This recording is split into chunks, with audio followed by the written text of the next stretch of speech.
परमार्थांची व्याख्या सांगितली. इथे कुठेच काही पूजापाती काही झालेलं नाहीये. लोक परत म्हणतील ताई तुम्ही सांगायचं तरी तुम्हाला काय, मग का देवाची पूजापाठ करू नये का? मी काय सांगितलं, ही सगळी परमार्थाची अंग आहेत, पण केवळ हेच म्हणजे परमार्थ आहे असं नाही. नाही तर म्हणी पण पडल्या नसतं ना, मुख में नाम बगल में चोरी. बरोबर आहे की नाही? आजची परिस्थिती म्हणजे फिरणारी मंडळी आहेत, आम्ही तर काही जास्त लोकांच्या संपर्कात येत नाही, कारण भाताच्या शीतावरून अख्ख्या भाताची परीक्षा होत असते. पण जे जवळून माणसांमध्ये फिरणारी आहेत त्यांना माहिती आहे सध्याची परिस्थिती काय आहे, की परमार्थाचा बाह्य रंग खूप चढलाय, पण आतमध्ये तेवढं क्षेत्र नासलेलं दिसतं. मग त्याला परमार्थ म्हणता येईल? नाही म्हणता येणार. म्हणून नेमकी भक्ती काय आहे, नेमकी भक्ताची अवस्था काय आहे? आपण लगेच म्हणतो खूप भक्त आहे होतो, एवढा देवदेव करतो. एकांतामध्ये त्याचं चिंतन बघा काय आहे. देव तुमचं कोणतंच बहिरंग बघत नाही, देव तुमचं अंतरंग बघत असतो. त्यामुळे आपण जे आरोप करतो ना देवावरती, की एवढी आम्ही देवाची उपासना केली, एवढी आम्ही देवाची भक्ती केली, आम्हाला देवाने काय दिलं हे विचारूच नाही माणसाने. कारण आपणही आपल्या मनाचे काने कोपरे तपासून बघत नाही. बघतो का? नाही ना. आणि समजा एखाद्या वेळी आपल्या कुठल्या कान्याकोपऱ्यात काही धूळ दिसली पण आपल्याला, तरी आपण लगेच दुसरीकडे डायव्हर्ट होतो ना, पळ काढतो तेथून. परिस्थिती तशी होती, त्याला काही चूक नाही म्हणत, त्याला काही अपराध नाही म्हणत. ही वास्तविकता आहे महाराज. आणि यामुळे आपण कधी खऱ्या परमार्थ रंगामध्ये उतरतच नाही ना. मला सांगा, जनाबाई कोणत्या देवाचा अभिषेक करायला गेली होती? किती मंत्र म्हणून तिने विठ्ठलाचा अभिषेक केला, हार फुलं वाली. चोखोबारायांना तर मंदिरात जाण्याची पण परवानगी नव्हती. बरोबर आहे की नाही? ही परिस्थिती आहे त्यावेळची, आणि तिथे देव मागे पुढे खेळतो. तुळशीचे बनी जनी उकलिते वेणी. आणि तिथे देवाने जावं जनाबाईची वेणी फणी करून द्यावी. जनाबाईनी झाडून काढावं केर देवाने भरावा. मग तिथं देव काही रिकामा आहे का? मग विचार जर केला तर मग या देवाने जनाबाईच्या जवळ पाहिलं काय की देव तिथं गेला? मंदिर बंद झालं का देवाने मुक्काम कुठे ठोकावा? जनाबाईच्या झोपडीत. कशा करिता? म्हणे रोज महानैवेद्य खाऊन काही मला तेच ते पुरणाच्या पोळ्या सगळं गोळ खाऊन कंटाळलो. म्हणे जनाबाई तुझ्या हातची भाकरी खाऊ घाल. त्या जनाबाईनी भाकरी खाऊ घातली. भाकरी खाऊ घातली, देव पोटभर अकंठ जेवला. जेवल्यावरती सुस्ती आली म्हणून देव तिथंच पहुडला. बरं पहुडला तर पहुडला, स्वतःचे दागिने आपल्या शेल्यामध्ये काढून ठेवले. आता रात्री जर उशिरा माणूस जेवला आणि ते हाणून माणसाने चांगला ताव मारून खाल्लं असेल तर सकाळी काय काकड्यात जाग येईल माणसाला? येईल का? नाही येणार. देवा नाही तसंच झालं. तिकडे घंटा वाजली, इकडे जनाबाईंनी सांगितलं म्हणे देवा उठ, जा मंदिर उघडेल. दिसला नाही तो पंचायत होईल, बोबाटा होईल उगाचच. देव तसाच उठला आणि मंदिरामध्ये.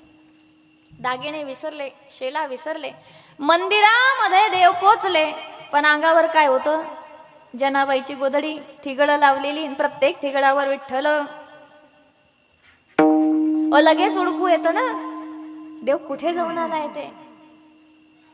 आणि त्या ठिकाणी पाहिलं देवाच्या अंगावर अलंकार दिसत नाही, देवाचा शेला दिसत नाही. चोरी झाली. चोरी केली कोणी? शोध काढला. देवाच्या अंगावरची गोदडी कोणाची?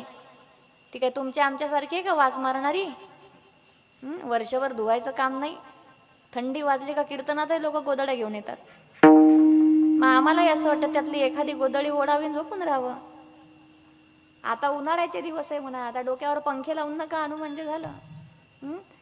मग जनाबाईची गोदडी दिसते, थेट जनाबाईकडे गेले आणि शुळावरती चढवण्याची शिक्षा फरमावली गेली. शेवटची इच्छा काय? जनाबाई म्हणते त्या काठतोंडाची भेट घेऊ द्या. कोणाची? विठ्ठलाची भेट घेऊ द्या. जनाबाई गेली आणि इतक्या शिव्या हाणल्या देवाला. अरे अरे विठ्या, मूळ मायेच्या कारट्या. आता संतांचं प्रमाण आहे म्हणून शब्द जसे तसे वापरते. तुझी रांड रणकी झाली रे, तुझे गेले मळे आणि तुला पाहुनी काढ रडे.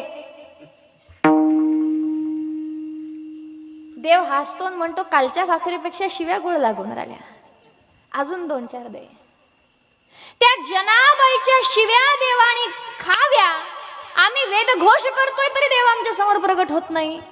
कारण काय आहे? कधीतरी विचार केला पाहिजे माणसाने, याची मीमांसा कधीतरी केली पाहिजे की एवढा मंत्र जप आम्ही करतो आहे, एवढ्या पोथ्या पुराण आम्ही वाचतोय, आमच्या समोर देव येत नाही. जनाबाई शिव्या मारते, देव ते अजून म्हणतो 2-4 आणखी दे. कारण काय आहे? याचं कारण आहे महाराज, सर्वस्व देवाच्या चरणी वाहिलंय ना. बालपणामध्ये आई वडिलांच्या सोबत आलेली जनाबाई जसं पांडुरंगाला पाहिलं आणि डोकं टेकवलं सांगितलं आता पुन्हा संसारात जाणेच नाही. त्या बालवयामध्ये ज्याच्यात माणसाला आपलं परक कोणी समजत नाही, हो, सुख दुःख समजत नाही, कुठे जावं काय खावं हे कळत नाही, ती जनाबाई त्याच क्षणी पांडुरंगाची झाली. असं सर्वस्व जे देवाच्या चरणी लावतात ना, परमात्मा त्यांच्या मागे पुढे खेळल्याशिवाय राहत नाही. आणि त्यांच्यासाठी मग ती अवस्था सांगितली की भक्त ऐसे जाणा जे देही उदास. गेले आशा पाश निवारुणी, सगळे आशेचे पाश त्यागून. ही कृष्ण माझी माता, कृष्ण माझा पिता, बहीण बंधू चुलता, कृष्ण माझा देव सोडला तर माझा दुसरा कोणीच नाही. म्हणून ज्याचे सगळे नाते संबंध, ज्याच्या सगळ्या भाव भावना ईश्वराशी लागल्या,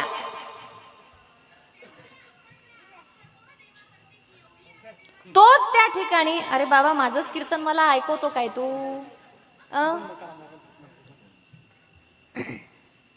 त्याचं काम बरोबरच आहे. तो म्हणतो तुम्ही काय बोलले तुम्हीच ऐका बरं आणि तसे वागा बरं, हे सांगायचंय त्याला. विठ्ठल विठ्ठल.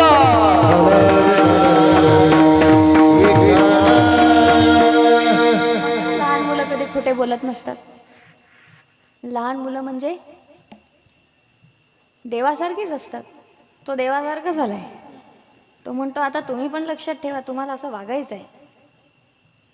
असो तर सांगायचं तात्पर्य असं की ज्यांनी आपलं सर्वस्व ईश्वराच्या ठिकाणी लावलंय, देव सोडला तर दुसरं माझं काहीच नाही, त्यानेच म्हणावं मी भक्त आहे. आणि तो कधी म्हणतही नाही मी भक्त आहे म्हणून, तर तो म्हणतही नाही, कारण त्याला हे म्हणण्याची गरज. तो म्हणतो मी माझा राहिलाच नाही, मी माझा राहिला नाही तर मी भक्त आहे हे म्हणण्याची गरजच नाही. ज्याचा आहे तो सांगेल ना, ज्याचा आहे तो सांगेल, तो परिचय देईल, मला परिचय द्यायची गरज नाही.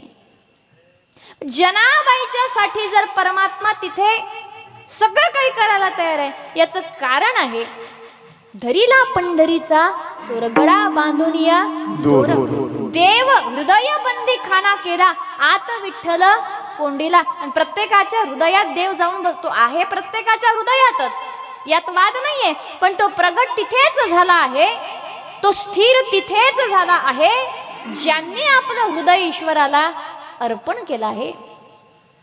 आणि हे जर देवाला अर्पण करायचं असेल तर सगळ्यात पहिले आहे की देह आणि देह संबंधी असलेल्या व्यक्ती वस्तूंपासून सगळ्यांपासून आपल्याला आपलं अनुसंधान तोडावं लागेल.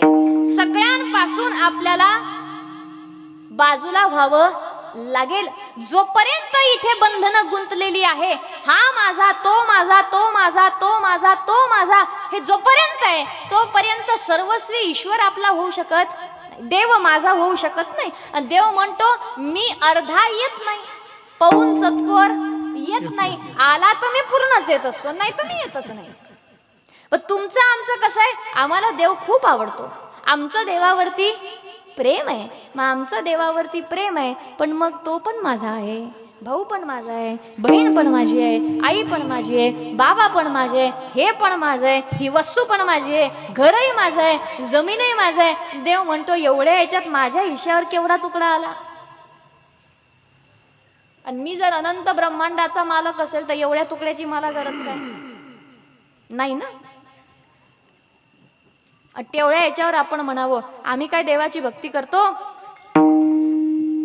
आणि त्याच्यात आपण आपल्या मनासारखं नाही झालं तर देवाला शिव्या द्याव्या, म्हणजे किती आपल्यासारखे बहादर आपणच ना.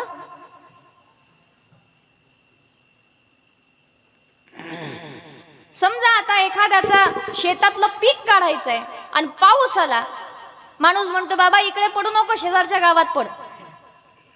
देवाला सांगतो देवा इकडे पाडू नको, तिकडे पडू दे. देव म्हणेल वा रे वा, मलाही चुकीचं काम करायला लावतो का? तुझं नुकसान होईल, दुसऱ्याचं नुकसान होणार नाही, बडच त्याच्यात देव घालायचा. अशाला देव पावेल का? पावेल का देव? नाही पावणार. त्यात नुकसान जर झालं तर अजून म्हणतात बाई काही खरं नाही, देवानी पण काही आमचं ऐकलं नाही. अरे देव कसा ऐकणार आहे? तू तुझ्या स्वार्थाची हाकलतो, देव तुझं ऐकेल कसं? देव ऐकतो कोणाचं? साधू संतांचं ऐकतो. वातावरण जर बिघडलं असेल तर एका क्षणामध्ये साधू संतांनी नुसतं पाहावं, वातावरण संबित झाल्याशिवाय राहत नाही. सामर्थ्य त्यांच्या ठिकाणी आहे का? कारण ते म्हणतात इथं नुकसान नाही तर कोणाचंच नुकसान नाही. म्हणून साधू जिथे तिथे साधू 10 गावं तारल्याशिवाय राहत नाही. तो सगळ्यांच्या कल्याणाचा विचार करत असतो. ही त्याची व्यष्टीतून समष्टीची भावना उदयाला आलेली असते. परमात्मा म्हणतो मी असा व्यापक आहे, मी केवळ तुझ्यात आहे असं नाही, मी सर्वत्र आहे. आणि म्हणून तू सर्वत्र जेव्हा मला बघशील आणि सर्वांच्या प्रती जेव्हा समभाव ठेवशील, ती मला आवडणारी उपासना आहे. अशा उपासनेने जर तू माझी उपासना करत असशील तर मी तुला प्रसन्न होतो, तर मी तुझ्या हृदयामध्ये येऊन स्थिर होतो. मग त्यांच्यासाठी परमात्मा सदा सर्व काळ त्यांच्या समीप आहे. आणि ज्यांच्या जवळ सदा सर्व काळ परमात्मा आहे, म्हणजे एकही क्षण जे देवापासून विन्मुख होत नाही, एकही क्षण जे देवापासून विभक्त होत नाही, तेच भक्त आहेत. देवापासून विभक्त होऊ नये याकरिता एकही क्षण ईश्वराची विस्मृती होऊ द्यावी लागणार नाही. मग देवाची विस्मृती होऊ नये म्हणून 24 तास देवच आठवावा लागेल. देवा व्यतिरिक्त दुसरं काही आठवूच नाही.